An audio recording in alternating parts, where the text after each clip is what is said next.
Good morning, everyone. If you're hearing this, it's the 13th your time, and it's still the 12th my time.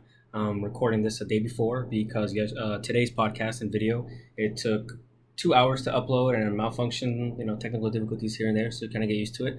So I'm going to head and record this from the night before, so you guys back in Texas Central Time can listen to it on your way to work and jumpstart y'all's morning. And people in Hawaii, it'll be uploaded by the time you guys wake up, so y'all be good to go. Y'all can start your days off right instead of me publishing it and it's already like halfway through your day. Okay. Today's topic for today is bouncing back. Um, just gonna go ahead and reflect a little bit about what I went through around this time last year and how it made me a better person and where I'm at today. So I got two quotes today. Excuse me.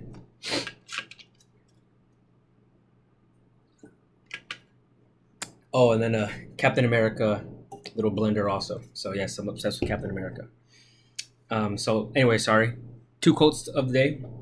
First one is always remember that your present situation is not your final destination. The best is yet to come. I don't know who put that, but I will go ahead and put that link in the bottom of the comments because it is from my motivation app that I have, so you guys can download it on your smartphone. And the second quote is you are not your mistakes. They are what you did, not who you are. And that one is by Lisa Limberman Wank. I don't know if I said that right, so I'm sorry if I said your name wrong. So that that second quote really hits me hard because I know my mom would always tell me, you know, people make mistakes. We're not perfect. And if we were perfect, then we'd be God because the only perfect person here is God in my eyes. If not, then I'm sorry. So, your mistakes, you learn from your mistakes. It doesn't matter how many times you fall down. It doesn't matter how many mistakes you make, uh, how many sins you do. God is always a forgiving God. And all that matters is if you learn from your mistakes and how you do later on in life. So if you like driving a car, right, and you hit a curb in the parking lot right here outside your apartment, like sometimes I've done, you're gonna learn from that mistake. And you're like, man, next time I pull out of the car or in the driveway or the parking lot, I'm gonna make a wider turn so I don't hit the curb again. You're learning from your mistakes. Something as simple as that and it can be even deeper to what I'll get into more detail later on in the video. But just you don't let your mistakes reflect your future. Don't let your past get in the way of your future. It's the past for a reason. Just let it go, learn from it, and then move on. All right. And then that first one also, I'll always remember that your present situation is not your final destination. Where you're at right now, today, is not where you're going to be in a year, in 2 years, or even in a week or 2 weeks. And that's exactly why I'm doing this podcast because this time last year, literally around this time last year, I was my mindset started to change. I started to lose my mojo. I was sort of kept telling myself the entire time. I was in my darkest times, my darkest point in my life, and I thought I was never going to get out of it. I started shutting the world out, started shutting family, friends, work, people at work, my spouse. I wasn't talking to anybody. I kind of was just doing me, but I just felt so not me, if that makes sense. Just wasn't who I was. And I sensed it, but me being, you know, brought up, the old school way where a man is not supposed to talk about their feelings and a man is supposed to hold everything in and not cry and not show their emotions. That's what I was doing. And as I learned from it, it's okay to break down. It's okay to cry. It's okay for men to feel feelings. And I think that is what really got to me because I was always brought up and not just from my dad but from other people and other men around me is you're supposed to be tough. Men are the ones who provide and support and no feelings and they're strong and they're strong minded and they're just such a hard ass. So that's the way I was thinking. So I thought I was okay and I thought I was going to get it back, because I've gone through many things in my life. So I felt like I was going to be okay. But turns out I wasn't. Um, so I had it started in 2019. Yeah, 2021. Yeah, sorry, I get the years mixed up still. So 2019 of like December is where I failed my first phase of ALC. For those of you guys not in the Army, it's just a school that you need to do to in order to get into another school, which is ALC phase 2, to start your promotion process and so you can get promoted to the next rank. So I had failed that phase, and I was really bummed out. My first sergeant, my commander called me and they were like, "Yo, Sergeant Reyes, like, what's going on? Like, this isn't you. What happened?" And I didn't want to give him excuses. And I remember when first sergeant called me too, I was waking up from a nap because I was on night shift, and I had woken up because he called me in the morning, and he wasn't like hard on me or anything like that. He was just concerned on like what was going on, and I just remember like breaking down a little bit just because I knew, like, I felt like that was the breaking point where I just kind of like let emotions out. And I was doing too much at work.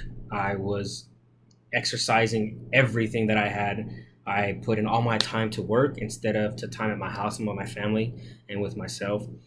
I was focusing on volunteering also because I was volunteering at the time as well, and I was doing too much with that, and I wasn't taking time for my personal self. And I felt like I was a superhero. Yes, I love Captain America, but that's not where I'm getting at. It's just I just felt like I was Superman, and I can handle everything, and I can take everything, and I'm strong, and I can do everything. I can resilient, I can bounce back, and I got this. Ain't no problem. And it turns out I bit off more than I can chew, and I just got overwhelmed, and I let it get the best of me, and it really really affected me because I contemplated on getting out of the army, and I have never until that point wanted to get out of the army. I want this to be a career. I want to do 25 years. I don't want to just do the minimum or do 20. No, I want to do 25 because I want to do the most, as long as my body lets me to, okay? Because I know my body's breaking down too. So, but I want to do 25 years is my goal. So we'll see where that happens. But I was contemplating that, and that's never like me. And I remember telling my parents that, and some of my friends and my spouse at the time. It was just like very weird, and it caught them off guard. But I told them I was okay, so kind of just like they brushed it off a little bit because they knew I would bounce back. But I really needed to talk more, but I just didn't because that's just not who I was. Um, Sorry, I lost my place. I also didn't want to. I didn't want to be alive anymore. I was going through some mental issues. I was going through some suicidal thoughts. Um, I never really did anything, just so you guys know. So don't think anything like that. I was just questioning, like, why am I here? What is going on in my life? Why did I fail? God, why are you doing this to me? Oh my God, why? Why this? I was just questioning everything about life. So I was like, man, I don't even want to be here. If this is what it's gonna be like for the rest of my life, like, I don't want to do it anymore. So I just felt really, really like out of place and out of sync, and I didn't know my purpose anymore. So, and I was just thinking to myself, like, yo, this isn't me. This isn't Marco. This isn't the Mighty Mouse or the Pikachu that my dad always called or my friends in high school called. This wasn't the Sergeant Reyes that my coworkers knew. This wasn't the husband that my spouse knew, and it was just very hard because people would tell me like, "Well, what's wrong?" I'm like, "I don't know. Like, I can't tell you an answer. Like, I don't know what it is. I didn't know at the time. So it was very, very hard. And then I started going through my separation process and beginning the divorce. My kids were leaving the island in February, so that took a toll on me too. And I thought I was gonna be okay, but it took a toll as they left the island. So it definitely hurt, and I was in a dark time from there till recently. Like, I'm good now, but it took a while. It was very, very hard. That separation, the divorce process, not seeing my kids. And then COVID took a big toll because I was planning on going home for my from Aiden's kinder graduation, but I couldn't go because of COVID. They shut the island down and we weren't able to leave.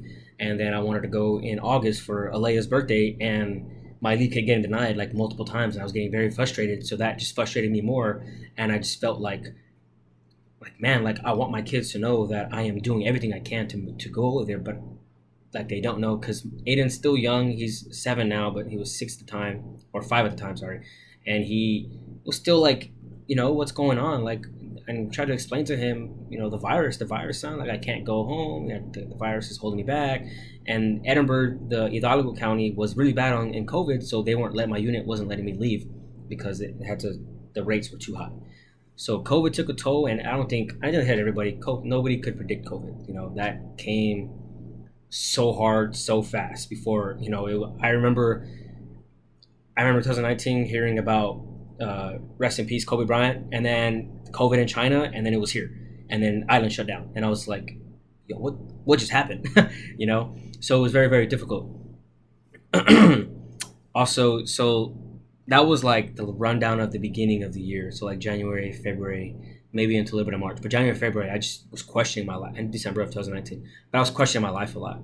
But fast forward a year to where I'm at today, I would have never thought that I would be here in front of you guys, talking to you guys on my phone, podcasting in this apartment, in this little moment where I'm a son of God now, and I'm trying to help out others through my testimony, if you call it, and just try to help you guys out. I would never think I would be here today a year ago. I thought my world was ending a year ago, and now I feel better than ever. And, I got a big smile on my face.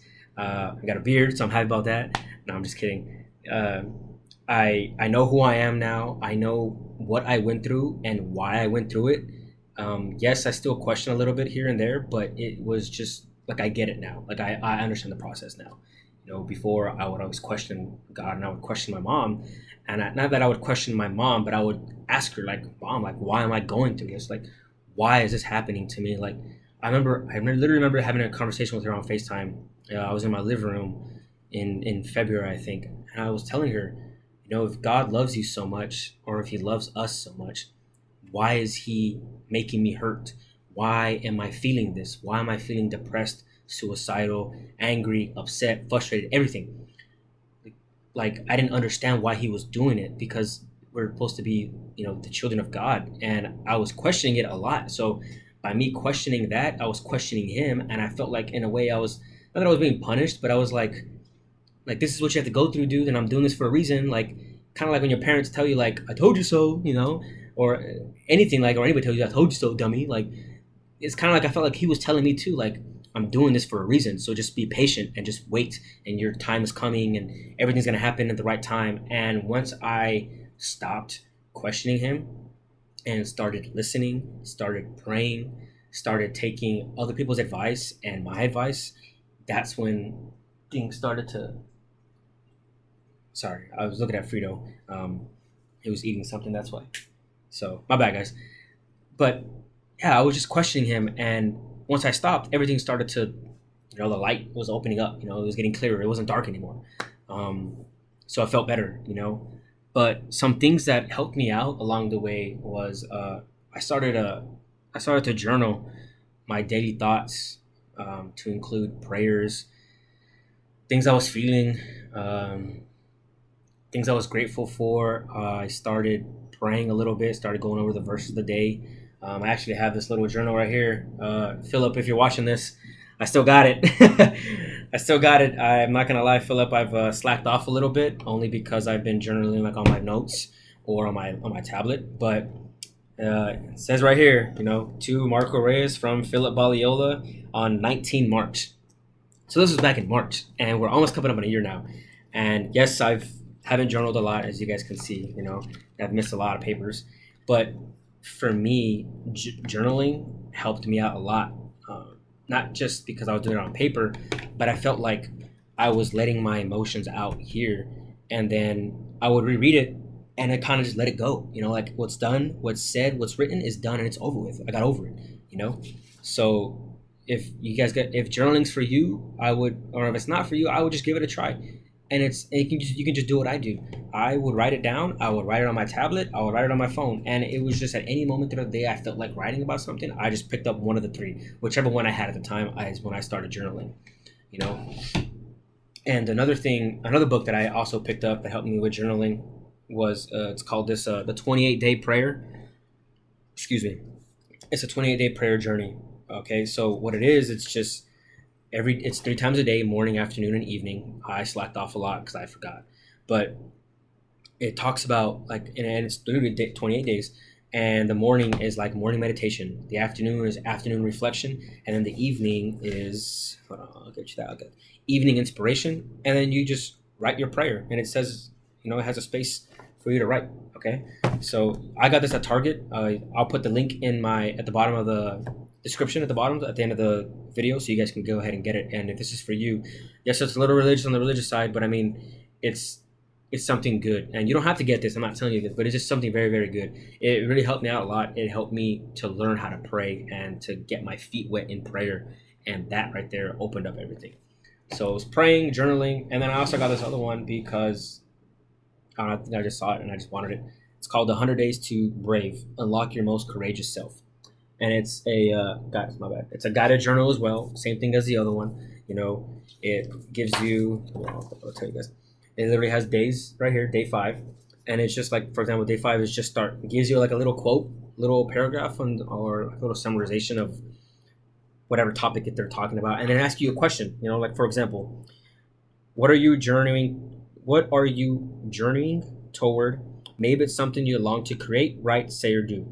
Take a few minutes to write about, and then you write about whatever you want, and it gives you a couple verses and a couple quotes. You know, something easy like that. It's just I feel like this one I liked, and the prayer one I liked because I read something, and then it opened up my eyes, and I was able to write something down or pray about something. So it definitely helped me. So I would definitely look into that for journaling. If you guys want to give it a try, if you guys ever feel like you guys are in a dark place, just prayer, journaling, and then another thing that helped me out was finding God on my own time. I felt like not to talk. It's not about my mom and my dad, but I felt like I was pressured into religious. Growing up young, Catholic school, right? Every Sunday. Oh my God, it was like Sunday, Sunday, Sunday. We have practice during the week, and then games on Saturdays, and then practice sometimes on Saturdays too, and then Sunday we would go to mass, and then we go to Catholic school, and I was like, oh, as a kid, I hated it, and forgive me, mom and dad, for saying that, but y'all know that we didn't like it, and it just wasn't. Not saying that they forced it on me because we kind of like never we went, but we didn't go. But I just felt like from that moment on, and then growing up, and then getting into relationships, and then getting into getting married and everything, I felt like religion was forced on me a little bit. And yes, I did it, but on my own time. But during this past year, is I literally did it on my own time. I wasn't forced to do anything. I wasn't pressured to do anything. I went out and bought these books. Nobody told me about these books. I didn't listen to anybody like you guys are listening now to recommend books like this. I kind of just like, I don't know, I just felt something. And I love going to Target, and Target tells you what to buy. And I went to Target, and I was like, I'm gonna go check out the book section. So I went, and these couple books, I didn't buy them all at once, but these books caught my eye, and I just, with that is what led me to God, and I got closer to Him, and I felt way better because for once I was doing something for me and on my time and for Marco, and it helped me find out who I was. So go out there and do that on your own time as well. I'm not telling you to go do that right now or tomorrow, but just go look at these things, and maybe it might help you if you want to get closer to God. This might be a start. I'm not saying go to church or anything like that. Just or start praying, because that's kind of hard to throw on people. So just start reading some books if you guys want to read a book, or if your new goal is to read a book. These are some things to help you. Um, Another thing that helped me out also was finally listening to other people's advice, and then listening to my own advice, and also realizing that I'm not the only one alone in this. Like, I'm not the only one going through this. Excuse me.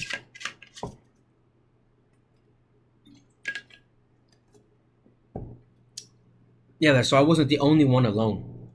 I I know that what I was going through at the time, I wasn't the only one that went through that.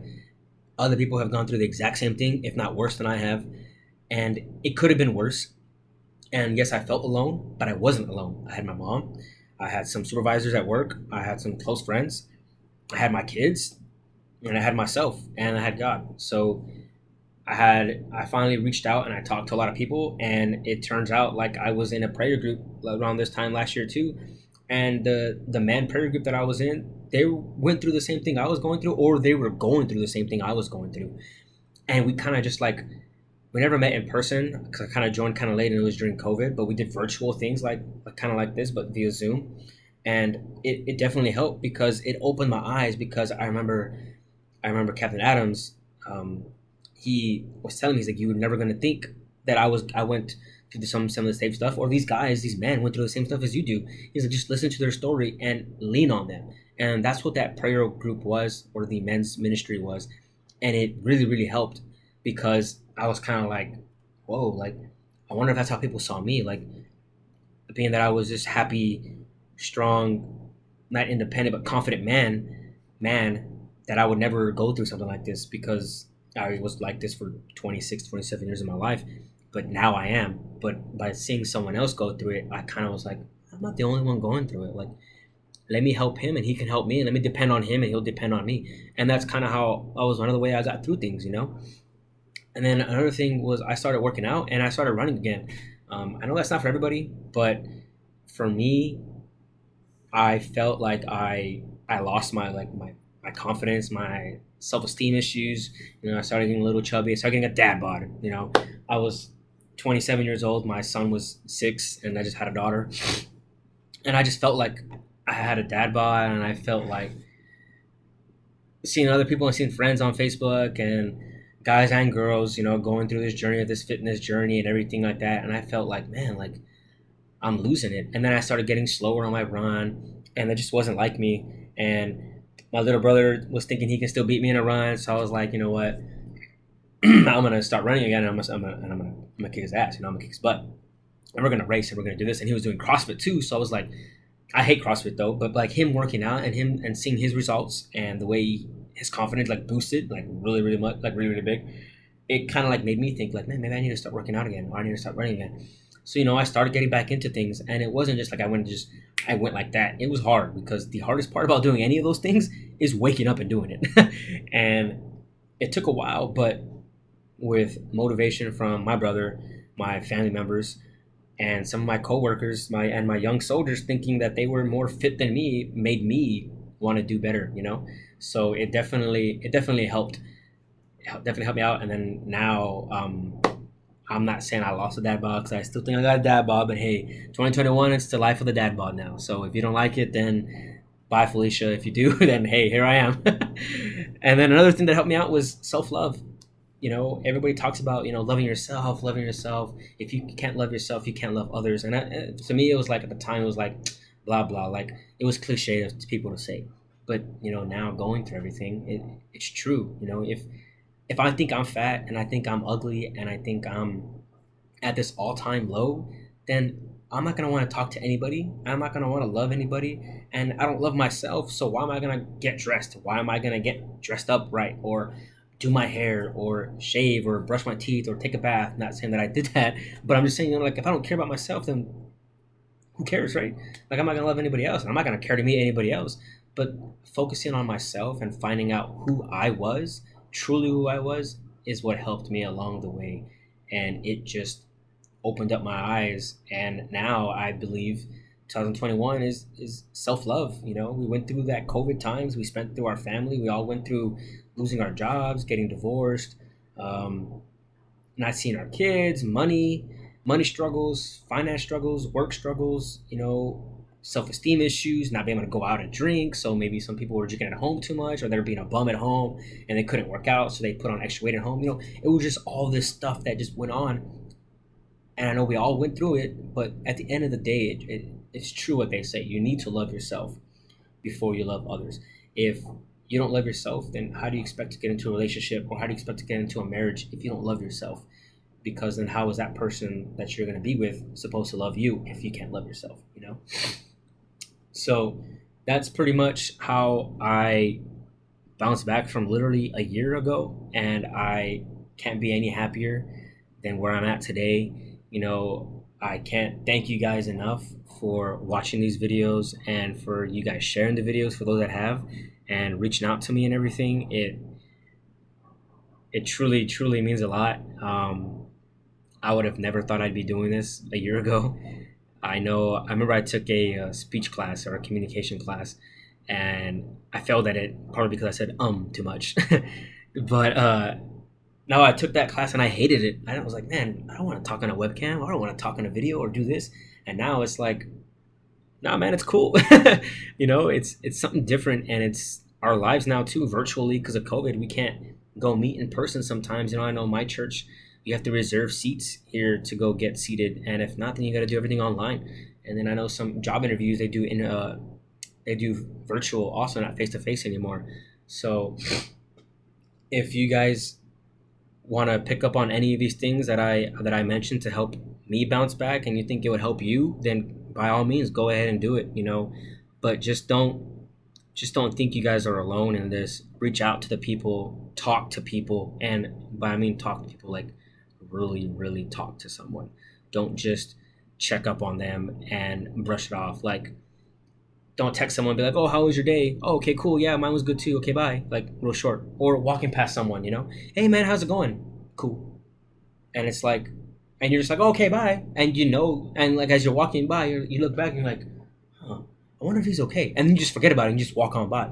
No, like check on your close friends, check on your loved ones, because you never know what anybody's going through at any point in time, and it could, not saying that it can be something serious, but it can be something small, or it can be something really serious, and they actually need your help. So just reach out to those people, and I hope you guys have a great Wednesday. Right? I think it's a Wednesday for you guys. Yeah, I hope you guys have a great Wednesday. Sorry, get over the hump of the week. It's almost a weekend. I know. Was it? Is it Martin Luther King? I don't know. It's coming up on the 18th. I'm not too sure. My days are all off. I'm still on leave. So, but I know there's a holiday coming up. For those of you guys that get the holiday off, enjoy it and get ready for the weekend, a long weekend. A 3 day, 4 day, whatever that is, for my military friends out there too. So, thank you guys again for coming, and I'll go ahead and put these little books and these journals on the comment links down there. And have a great blessed day.